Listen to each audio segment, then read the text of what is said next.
Bobby Deskins here on our Friday afternoon. Meteorologist Colleen Campbell joining me as well. We made it just about to the weekend. At least some people's weekend, right, Colleen? Yeah, some people. Today's my people. Wednesday. We're going to talk tropics. We're going to talk local weather. We have a weather impact alert. You see all the red and scary red all over the place. That is our way here, what we call our weather impact alert. And basically, it's just to give you a heads up that the weather's going to be a little bit more than normal. All right, it's not a watch, it's not a warning, it's anything like that. We're not trying to scare anybody, but we know you have a lot of plans, especially over on the weekend. And the weather's actually going to affect some of those because we're going to have more rain around this weekend. Some of it can be a little bit heavy at times.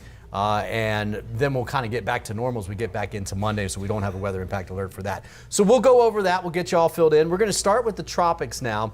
There's been a couple of changes today. They've been lowering the chances for development for both of these systems that you see here. Yeah. Like to see that. That's we love to see that. Only a 10% chance for this little area off of the Carolinas to move out to the northeast and develop. And just this afternoon, they dropped this one, and yesterday it was at 60%. I'm like, it's just going to be tough. And so they went 50% earlier this morning. Now they dropped it down to 40% this afternoon. So we're going to watch it, but either way, most of the modeling, just about everything we've seen, suggests that it gets picked up and it turns out to sea. Yeah, so it has to interact with that dust. We were showing that yesterday. Yeah. So it's going to have a rough time out there. And that dust is one of the main reasons why it's such a low chance for development now. Look how small it is. Yeah.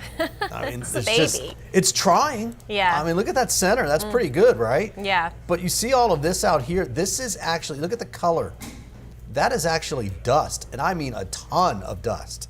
And it's just getting wrapped around into this, and it'll get pulled down in front of it a little bit as well.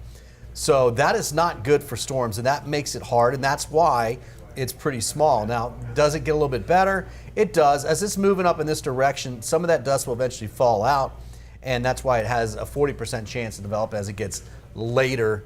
What we're talking days 3, 4, 5, and 6. So we're really by the end of the weekend. So not anything that we're concerned about. That is called Invest 96L. So we do have models being run on it.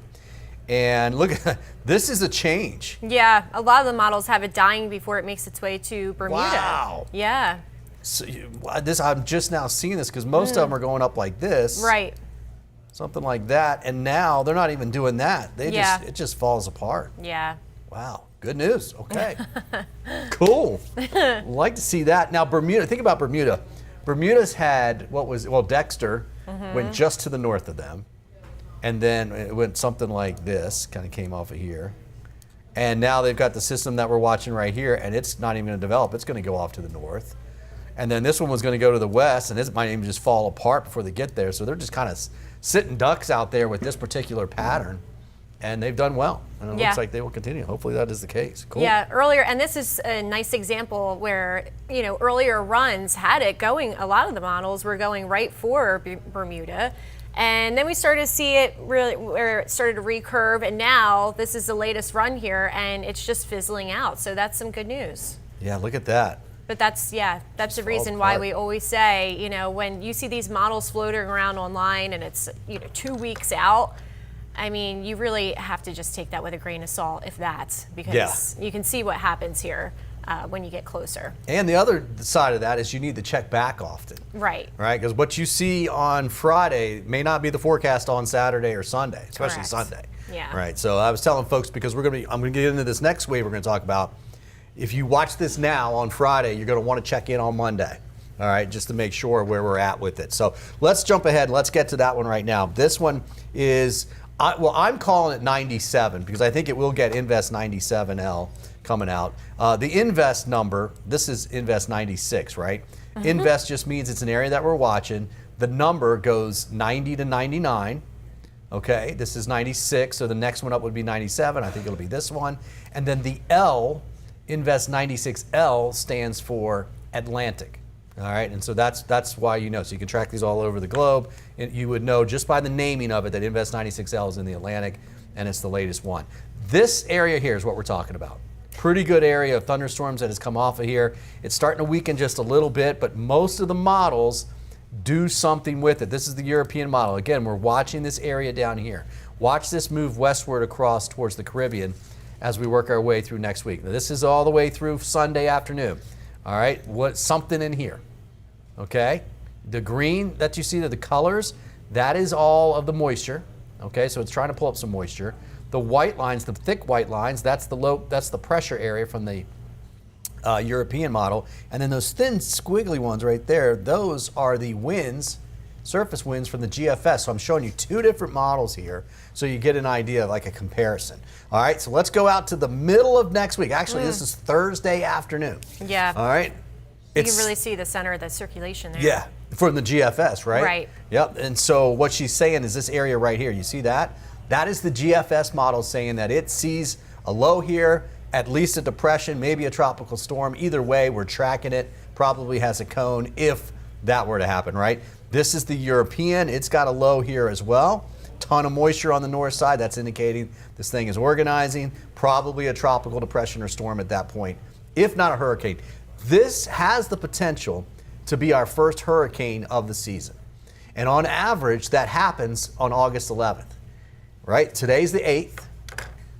Saturday, Sunday, Monday, right? It's Monday the 11th, right? Kids go back to school on the 11th. Let's go back out and see where we are on the 11th, because this is the 14th here. So maybe not get it, but just after that. Maybe the 13th or the 14th. This is the 13th. Could have something there. Yeah. The 14th, probably closer to the 14th. Okay, but that's a week from yesterday, okay? So now let's go out. Oh, look at that.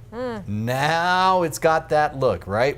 We've been looking at these little like these broad area low pressure out here. Now you're seeing what they're supposed to look like. Now, that is what the European model thinks. That right there is what the GFS model thinks. They are in very good agreement. But this is way out. This is 9 days out, okay?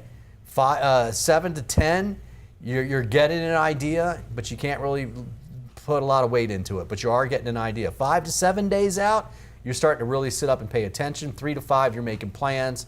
1 to 2, you're finishing your plans. Okay, this is 7 to 10 days out. This is 9 days out. So we're just watching it right now.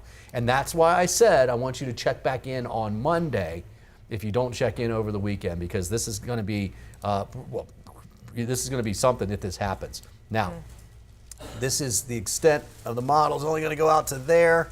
So let's see, let me get you, if I can get there, yeah. So, couple things here. It is north of the islands. PR, Hispaniola, Cuba, okay? And it's starting to curve. There's Turks and Caicos, Bahamas here. So this is one run of the model. Now, if I were to show you the multiple ones, what we call the ensemble run of the European forecast model, it has something from here, fills all the way up in there, okay? This one run has it here, all right? There's something similar looking here, here, here, here, here, right? So you can't focus just on the one model that we show you.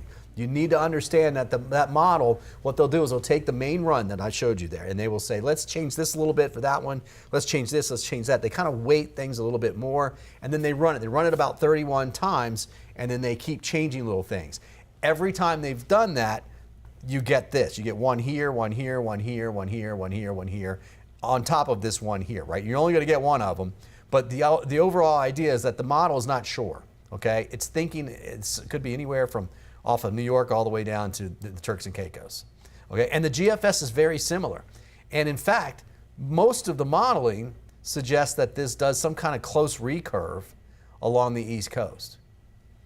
So something to watch. I really don't, I don't want to go too much more into it because that's about all we can say at this point, because it's just a forecast Right. so far out in time.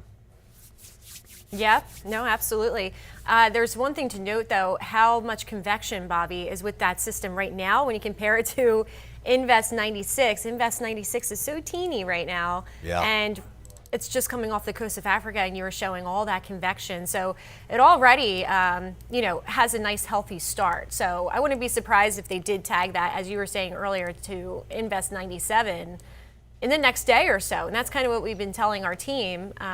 Everybody that, always asks us questions here as our in-house meteorologists, they kind of come up to us and say, what do you think? Well, and we share that information with you too. So yeah, it could be Invest 97 pretty soon. Definitely healthier looking than the other one. And that means it would get models run on it. Right. So we'll have spaghetti plots for it. Everybody loves to see the spaghetti plots. And they're most certainly going to be, coming off something like this. All right. They're not going to be recurving like you're seeing this one. At least not yet. Yeah. All right.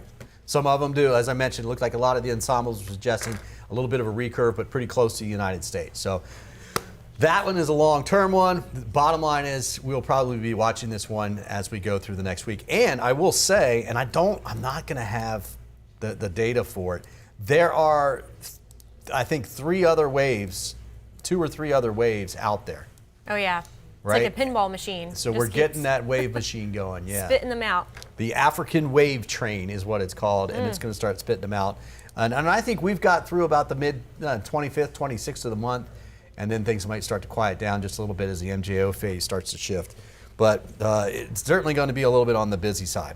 All right, let's talk a little bit about the local weather, Colleen, because we've got some pretty good storms out there. Yeah, if they could switch us over to my computer on Weather 2, there we go. Wow, that was fast. They're fishing today, Bobby. All right, so yeah, right now we have this tropical wave that's over our area, and the model's not really hinting too much to this turning into a tropical system, but it's certainly delivering a lot of moisture into our area. And you see that black dotted line there, that would be our trough. So basically that's an elongated area of low pressure, really trying to get its act together. But look at all that moisture that we have across the peninsula, and especially as you look towards the east in the Bahamas. That's that area that we're watching to really increase our rain chances and coverage as we move into this weekend. And that's why we issued that weather impact alert. Currently, we're really seeing things start to pop there. You see in Bradenton, Sarasota, they have that lightning down that way. We have that wind coming in from the east and north of Tampa too, lighting up the sky, these storms, very similar to what we had yesterday. If you remember around 6, 7 o'clock, the skies just opened up, and we had that little gustnado out there. I think we could touch on that soon too. But what you need to know for this evening, just like last night, most of this will roll through in the evening hours, and then we do start to quiet down just around sunset. We kind of lose that daytime heating, and things do start to quiet down. So I'm going to start needing glasses soon, Bobby. I'm like trying to read the town names. Okay, so Lando Lakes and north of Wesley Chapel, a lot of lightning out there, some heavy rain. Reflectivity is what you're looking at. You see all of that red and orange indicating that we're getting some substantial downpours out there. Yeah. What would you think the rainfall rate is on? That's that 1.5 to 2 inches per hour. Yeah. I've been looking for a little bit of hail. I haven't seen a lot, Yeah. but there is a small chance. We had some yesterday. You can see Oh, there we've you had go. some here just northwest of Wesley Chapel, about 1/3 of an inch. So that's not severe, but that's pea-size hail. That's not going to do too much damage. But that is a good thunderstorm. And the thing is, they're just kind of slowly moving around. Yeah, and that's the problem as we go into this weekend, where we have what we call training storms, where it's just rain being dumped over the same area again and again. And that's when you can lead into localized flooding. You start to see those flood advisories pop up. And a lot of this is being dumped, 1 to 2 inches an hour in the same spots. So that's something we look for. We're seeing a nice collision right there. We will. Little outflow. Yeah, we will. Here it is. I'm going to put this in motion first, but I want to draw some of the lines. Oh, I lost it. There we go. Draw some of the lines here. You can see there is the boundary. That's coming from here. All right. And then you see this boundary. That's coming that way. So they're coming together, and they're going to get together all right in here. Brandon, also known as Sass, right where we had it yesterday. We had a ton. Riverview, Fishhawk. Watch when I put this into motion. You're going to see those 2 lines. See that? And those are outflow boundaries, and they will continue to come together. So that area there from Tampa downtown eastward is going to get a pretty good line of thunderstorms developing. And then that line will slowly work its way back towards the coast towards Pinellas County. But like we saw this yesterday, we had some pretty good storms already out in Pinellas when this started. So just a real soggy evening out there. Yeah, definitely. So we'll see if we get any flood advisories for tonight. Right now, this is why we lead into our weather impact alert. So it's from 2 to 8 p.m. And again, that doesn't mean the sky is going to open up exactly 2 o'clock on the dot, but that's the prime time where we really will see most of this rainfall. And we're going to get into Futurecast in just a second and show you how this tropical wave is just going to be moving across our coast very slowly.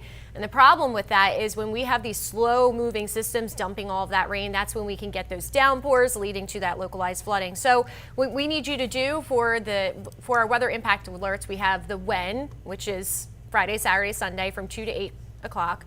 And then we have the impact, which would be those widespread afternoon, evening storms, some downpours out there, localized flooding. And what you need to do, stream. You're already doing it. If you're watching us live right now, that's something that you could do. Also, make sure you have the alerts turned on your phone. Have more than one way to get weather information. We say that all the time whenever we have severe weather, whatever it may be, whether it's flooding or severe storms. You want to make sure you have those alerts on your phone, especially for flooding. We've learned that lesson recently. They're really good. You can actually go in and turn certain ones off, like news or certain types of news. Right. Or sort of weather. So get the app, and then the app actually has a great radar on it as well. And I tell people because it's free, but you can click on the weather and get the radar. It'll number one, tell you where you are on the map, right? You can hit play, it'll put it in motion. But then at the bottom, it has something called Future Radar. And it takes the radar that's out there now, the real radar, and it projects it out in time. I think it's 2 to 3 hours. And it's usually pretty accurate. It's a really good tool to have. So I recommend everybody at least take advantage of that. I'm kind of working on some of the cameras here. I want to show you this. Let's go back here real fast, show you this downtown Tampa cam. Look at that top of that thunderstorm that's developing out there. Wow. Yeah. You can see the anvil top up there on the right-hand corner there. That is an indication that you've got some really good winds in there. The storm's growing up, and then it pushes out, right? It does something like the air's coming up, and then it gets to a certain level, it stops, and it comes outward. And that means you've got a lot of air going up here, and that means you're going to have a pretty good storm. Now, this is looking off towards Bradenton, maybe a little to the west of Bradenton, but not much. Now, this is looking almost due south. And now we're getting back towards Beer Can Island and towards Apollo Beach over in the lower left-hand corner of the screen. And that's the storm coming in right now. So yeah, these see are all the rain on the left there. Yeah. Yeah, a little good nice shelfie there down at the bottom. You see yeah. a little shelfie right here? If you got a good picture of it, send it in. We'd love to see it. Shelf cloud pictures are always fun to share. Yeah. I know. I like when we put our time lapse. Yeah, right? Yeah. Excessive rainfall. So we're looking at a small chance for flooding.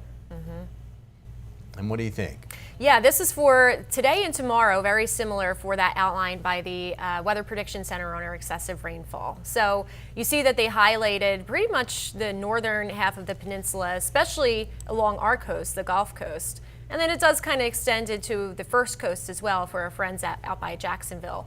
But the reason for that, again, is we're tracking this wave that's out by the Bahamas right now, bringing all of this moisture. And eventually it's going to kind of just slice across the peninsula and then ride up our Gulf Coast and make its way towards the Panhandle, closer to Panama City. So if we do play this out the next couple of days, you're going to see how this excessive rainfall outlook shifts over to the west.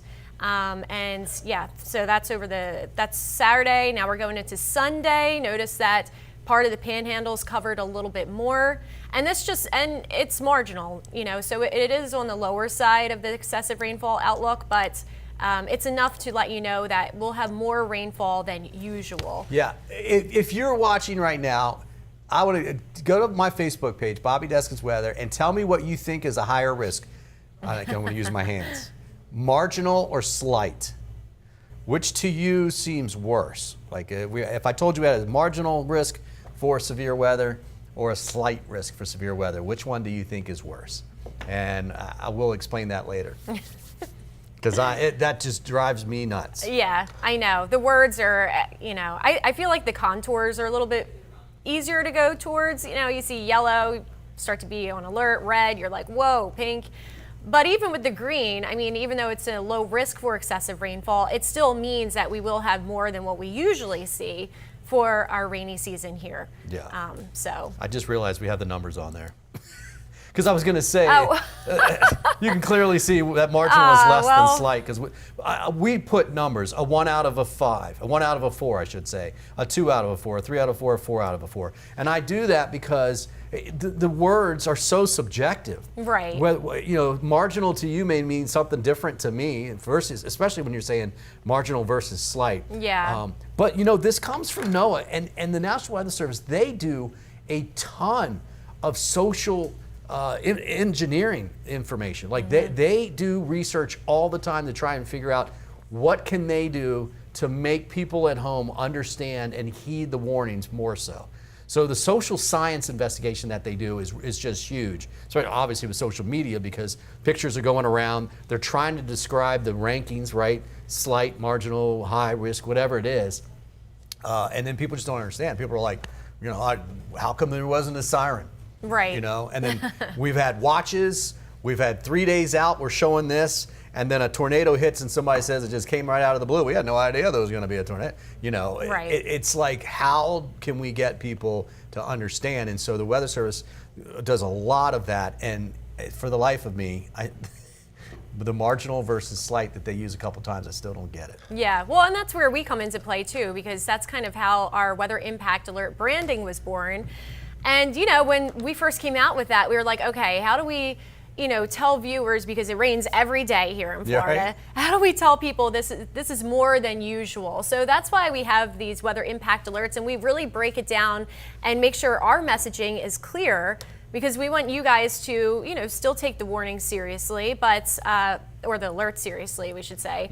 And we don't want you to ignore it, but we also don't want you to think we're full of a bunch of baloney, right? Crying wolf, right? Yeah. Right. No, it's not. Look, the Weather Service issues all the watches and warnings, severe thunderstorm warnings, tornado warnings, that Correct. kind of thing. Our job here is to help you plan. Yeah. Okay, we show you the tropics, we show you when we think you need to be paying attention. We show you the same thing with our local weather now, right? Take a look at this forecast model right now. That is the high resolution model for this afternoon.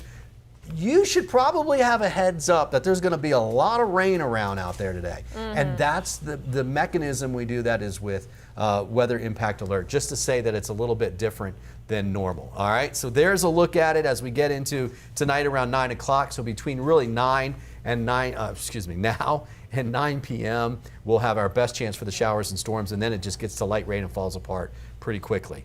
This is tomorrow morning, 5 a.m. Couple of showers along the coast, but I think the better chance is in the afternoon on our Saturday, similar to what we saw out there for today. This is all that moisture, Colleen. This is that dark green there. Yeah, I was going to say, so this is that map we were showing you earlier, kind of the wider look for the tropics, but we also use this for a smaller scale to see how much moisture we're working with. And you see all those darker greens, especially when you get into the blues, which we're not seeing right now, but that is tropical moisture that we have in our area. That's when you get those really hefty downpours. I mean, when it rains, it pours, right? Yeah. Similar to what we had yesterday. And look at that. That's all of the moisture that we have in our atmosphere. So we always like to say, if you take a column of air, just condensed it as hard as you could, how much water would be in the bottom of that jar? Squeeze it out like a sponge, right? Right. That's how Yep. much you would get. And anytime that number's well over 2 inches, you're going to get some heavier downpours, at least the possibility.